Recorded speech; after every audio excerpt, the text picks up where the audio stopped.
Amr ibn al-As, interestingly, was, all his life, he is in opposition either to Rasulullah or to Ali ibn Abi Talib alayhi salam. And, if there are people out there who are going to look at me and say, Amr ibn al-As, how could you talk like that about him? I beg you, go read your history about Amr ibn al-As. Amr ibn al-As is the man who, when the Prophet sent Ja'far ibn Abu Talib to Abyssinia, he was the man leading the Quraysh. And Amr ibn al-As was governor of Egypt for Umar ibn al-Khattab. When Uthman ibn Affan became Khalifa, he kicked him out. And that's why Amr ibn al-As did not lift a finger to help Uthman when Uthman was being killed. Yet who is the one who later raises the shirt of Uthman at Siffin? Amr ibn al-As with Muawiyah. Because Amr ibn al-As was sitting in the Ajlan palace in Palestine. He had no interest in caring for Uthman bin Affan at all. Uthman bin Affan had kicked him out of governorship of Egypt. He hated him from that moment.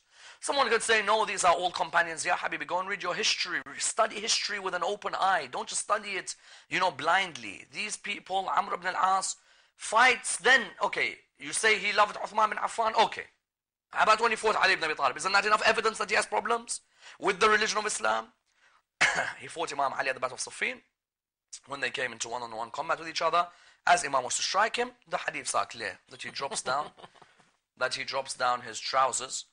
Imam Ali, the caller, said, why did he kill him? Imam Ali, very clear. Imam Ali did not kill him because Amr ibn al-As had known, if you anger Ali ibn Abi Talib, he doesn't strike you.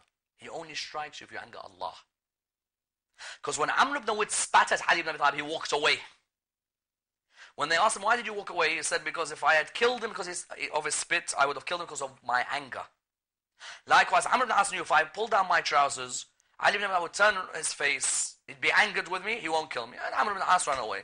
And he tells him, oh, son of Nabigha, he famously calls him by his mom's name because nobody knew who the dad was.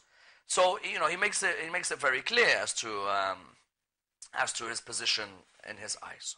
When somebody studies the life of Ammar ibn al-As, I sometimes wonder as to whether he was more politically astute than even Muawiyah. It's a fair argument, and it's one which has been looked at by people. There's actually journal articles on the issue as to whether Amr ibn al-As was the one who was, really the height of the deception with Muawiyah. But I think Muawiyah is on a different level, without a doubt. I think Muawiyah already has set his sights on a position very young. Amr ibn al-As later on, he's lost power, so he wants something. But Muawiyah has already set his sights. And obviously he reaches, he gets what he wants in the dunya sense. Okay, thank you very much. Okay, we go to our next caller now, inshallah. Assalamu alaikum. Assalamu alaikum. Alaikum salam wa rahmatullah. Firstly, I would like to pass my salams to Hajj Abdul Rauf and Sayyid Ammar. Alaikum salam wa rahmatullah. My question is looking at the verse 555, which talks about the Imam giving his ring away in ruku'. Now, I was slightly confused about the fact that if the Imam would be praying at the same time, he would be concentrating on the people walking around the mosque. So I was slightly confused on the angle. And also, just to add to that point, I believe it was at Uhud or Badr, where the Imam was struck with an arrow. And then they asked the Prophet, how should we take the arrow out? They said, wait for him to pray. Meaning that you won't be feeling the pain. So how would the Imam be praying at the same time, recognizing a poor man walking on his side and giving away his ring? So maybe if you can help us with that question. Thank you. Okay, thank you very much. And maybe if we could extend it out further and maybe use this as an opportunity to maybe talk a little bit more about his generosity as well. Sure. Well, in terms of the verse, إِنَّمَا وَلِيُّكُمُ اللَّهُ وَرَسُولُهُ وَالَّذِينَ آمَنُوا الَّذِينَ يُقِيمُونَ الصَّلَاةَ وَيُؤْتُونَ الزَّكَاةَ وَهُمْ رَاكِعُونَ. There is no doubt that an incident has occurred in ruku'. Why? Because it says, surely Allah is your guardian, and the Prophet, and those who believe. Those who establish salah give zakat while they are in a state of ruku'. There's no need to mention ruku' if you've already mentioned salah.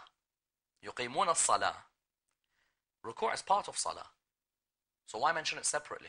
It means an incident must have taken place in ruku', isn't it?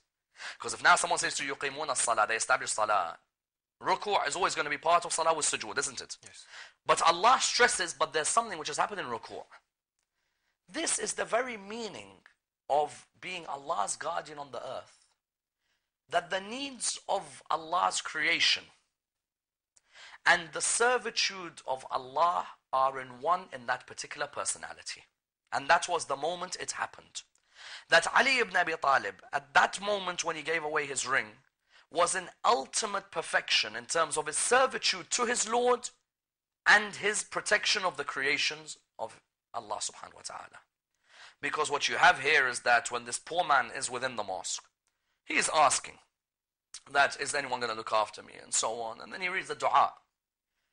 First and foremost, when anyone asks a dua, especially in a mosque like the Mosque of the Prophet, it's going to be answered straight away.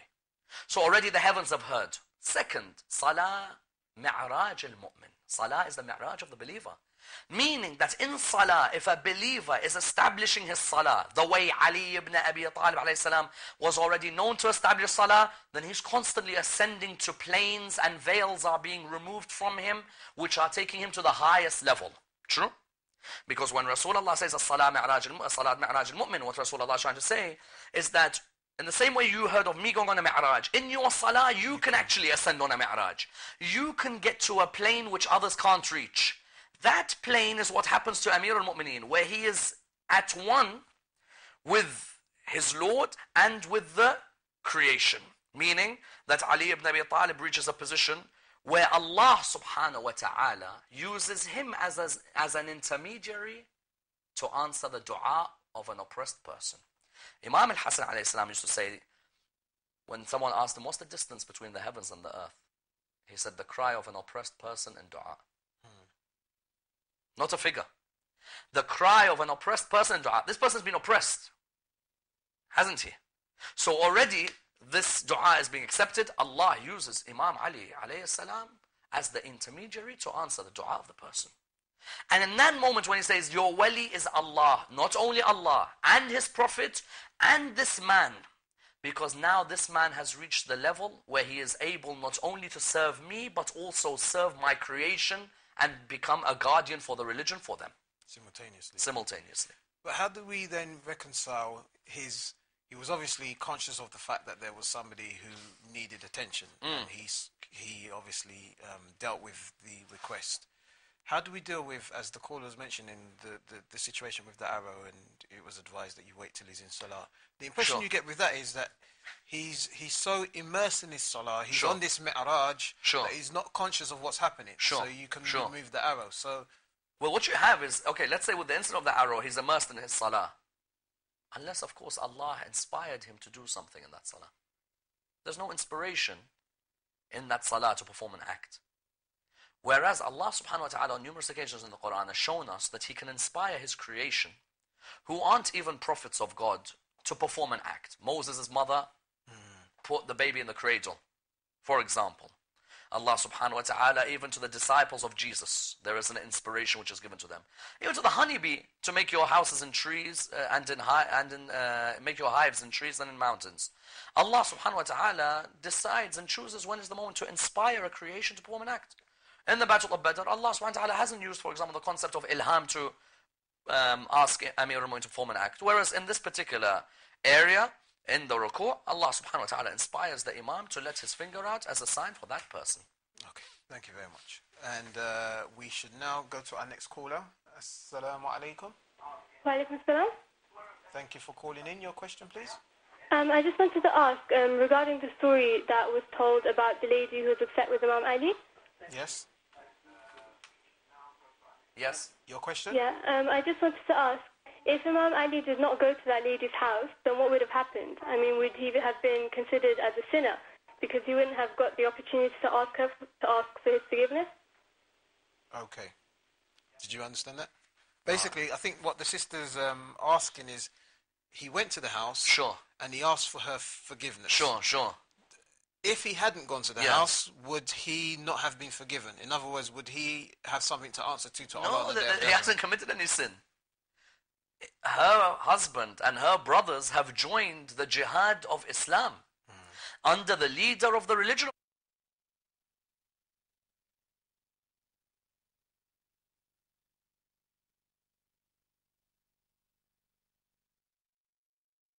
الله أكبر الله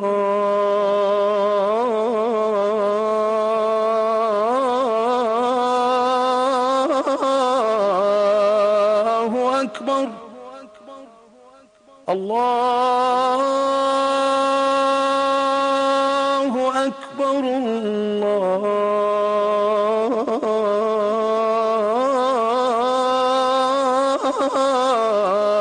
الله أكبر أشهد أن لا إله إلا الله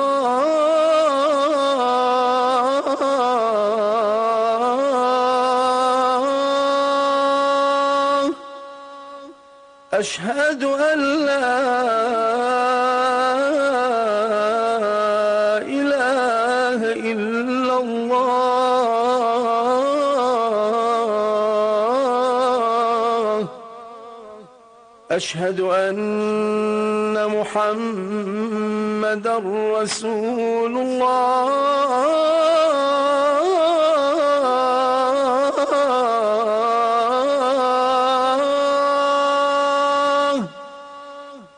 أشهد أن محمدا رسول الله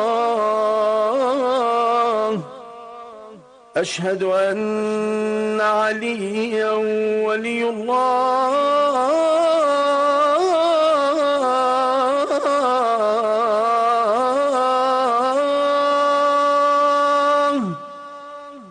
أشهد أن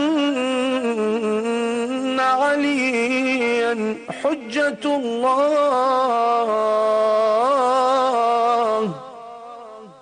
حي على الصلاة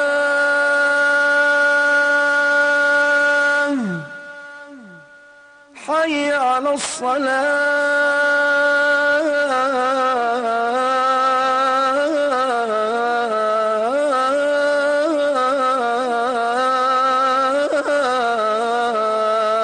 الصلاة حي على الفلاح حي على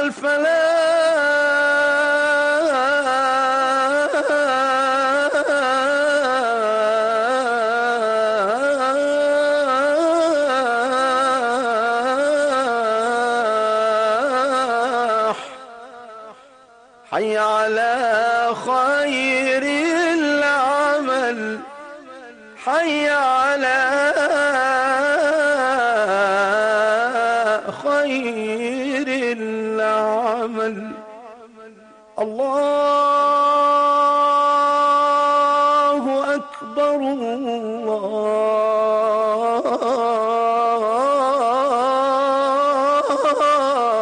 الله أكبر لا إله إلا الله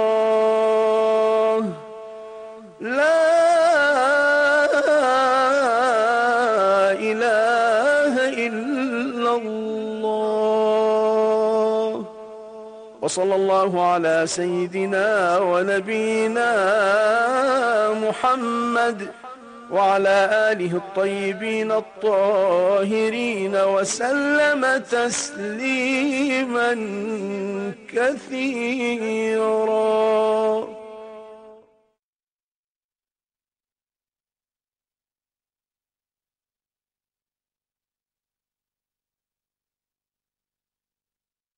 In your question, please. I just wanted to ask regarding the story that was told about the lady who was upset with Imam Ali. Yes. Yes. Your question? Yeah, I just wanted to ask, if Imam Ali did not go to that lady's house, then what would have happened? I mean, would he have been considered as a sinner because he wouldn't have got the opportunity to ask for his forgiveness? Okay. Did you understand that? Basically, I think what the sister's asking is, he went to the house, Sure. and he asked for her forgiveness. Sure, sure. If he hadn't gone to the house, would he not have been forgiven? In other words, would he have something to answer to Allah? No, he hasn't committed any sin. Her husband and her brothers have joined the jihad of Islam under the leader of the religion of Islam. If they die on the battlefield, on the contrary, Imam Ali deserves praise